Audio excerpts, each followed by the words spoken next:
今日我嚟到會展中心站，目的係嚟睇家居博覽。唔知大家有冇試過唔記得帶鎖匙，俾800蚊開鎖佬開鎖啊？我呢就最唔中意攞到成手嘢去抄鎖匙開門，所以我把心一橫，想換個智能鎖。朋友呢就推介我裝飛利浦門鎖，今日家居展就去了解下啦。入到嚟，我揾到飛利浦啦，哇！真係展示咗好多門鎖出嚟，亦都好多人睇。揾個小姐介紹下先。好，小姐，請問呢一款嘅鎖咧，有同其他有咩分別啊？你好，話呢款咧，而家係我哋最新嘅會場優惠嘅限定款啦，720 FVB 人面視像智能鎖嚟嘅。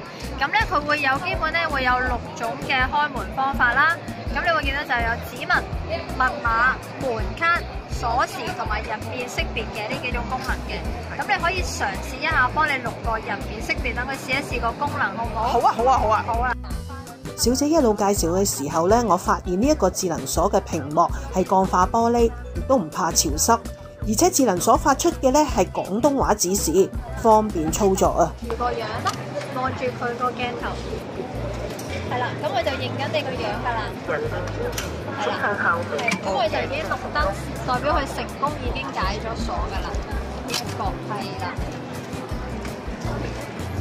我見你頭先撳鐘咧，呢度撳鐘啦，撳鐘咧後面係有個熒幕可以睇到嗰個人嘅，撳鐘嗰個人嘅。我哋可以睇一睇啦。嗱，當你係有人喺出邊撳鐘，好，跟住咧你就會有個熒幕可以睇到出邊嘅。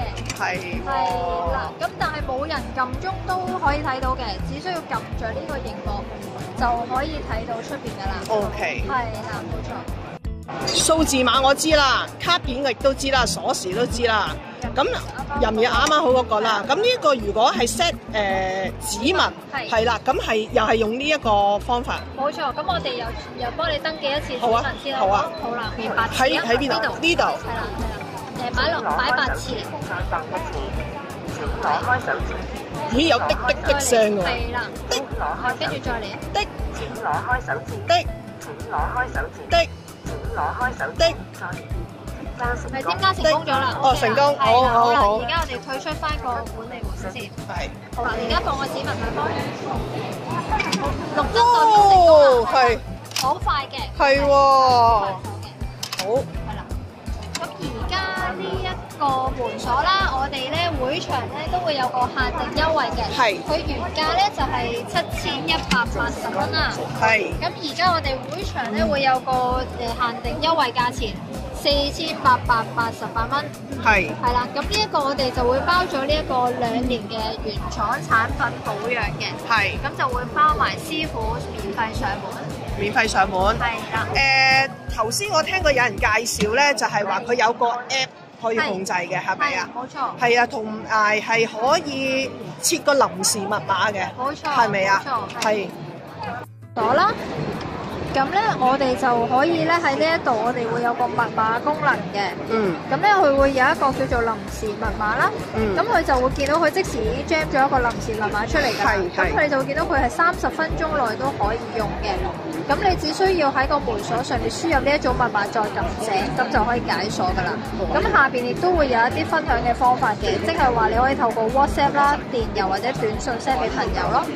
呢個係一次性嘅，即係用完就冇㗎啦。係30分鐘嘅。30分鐘。係啦，咁如果你要有一啲周期性嘅密碼都可以嘅，咁就到時會喺翻呢一個添加密碼嗰度啦，你會見到會有個永久啦，周期性或者時候性，咁就隨你去選擇嘅。OK。係啦，咁同埋咧，佢最好咧就係佢會有一啲嘅出入記錄嘅。係啦，咁就幾時開鎖啦，閂咗鎖啦，咁佢都會有一啲嘅記錄俾你睇翻。係啦，即係門口嘅 CCTV 咁樣。係啦，咁佢仲會有個訪客記錄嘅，即係話頭先有人撳門鐘，佢就會即時有個圖片咧 cap 低咗㗎啦。係啦，咁你只需要撳翻入去，你就會睇得翻啱啱有人撳鐘個樣啦。我聽完姐姐仔介紹之後呢，我覺得呢個鎖呢好適合我。我最中意呢，佢係有人面識別功能，基本上我2隻手攞住嘢啊，都可以開到門啊嘛。而且呢，如果我叫鐘點姐姐呢上嚟打掃嘅話呢，我可以俾個臨時密碼佢入屋，係咪好方便啊？唔得，我叫阿 Sa 公嚟睇下先。呢個鎖嘅功能啊，亦都可以代替我門口嗰個 CCTV 啊，可以一鎖兩用。新品優惠價4888，送基本安裝同埋2年保養。買咗個鎖，安裝好之後，打個電話去客戶服務，講小紅書粉絲專屬碼 Philips HK 999，就可以額外送多999蚊，長達3個月嘅零件保養啦。記住嚟家居展 1EB27 展位，嚟到大把禮物送俾大家。